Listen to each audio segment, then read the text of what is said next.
आमचं लग्न झालं ना त्यावेळेस प्री वेडिंग वगैरे असे काही प्रकार नव्हते. सरळ साधं लग्न ठरलं, लग्न झालं आणि मग आम्ही एकत्र राहत होतो. एकत्र म्हणजे मिस्टर, मी, दीर आणि सासूबाई. त्याच्यामुळे ना तरी पण घरामध्ये असं काही नव्हतं की तुम्ही हेच का केलं, इकडेच का गेले, असंच का केलं. पण एक माणसाचा स्वभाव असतो ना, मिस्टरांचा स्वभाव होता म्हणजे ते काय असं फिरायला वगैरे, चला बायकोला घेऊन फिरायला जाऊया वगैरे असं काही नव्हतं. एकदा लग्न झाल्यानंतर महाबळेश्वरला जे काही जाऊन आलो असो, त्याच्यानंतर ना आम्ही मागे लागून लागून एकदा माथेरानला फिरून आलो आलो होतो.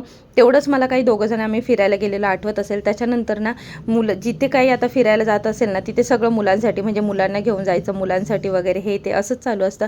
दिवसभर सगळं किचनमधलं काम आवरलं, नाश्ता वगैरे केला, रात्रीचं जेवण वगैरे झालं आणि आज अनएक्सपेक्टेडली मिस्टर मला एकटीला लाँग ड्राईव्हला घेऊन आले होते. तसं तर ह्या रोडला ना मुलांना यायला खूप आवडतं. मुलं म्हणजे बऱ्याचदा येत असतात, मुलांना आम्ही राऊंड मारायला घेऊन येत असतो. पण आज मी आणि मिस्टर आम्ही दोघेच आलो होतो. खूप छान वाटत होतं. होपचं व्हिडिओ तुम्हाला आवडला असेल. डू लाईक, शेअर, सबस्क्राईब आणि भेटूया पुन्हा एका नवीन व्हिडिओसोबत. तोपर्यंत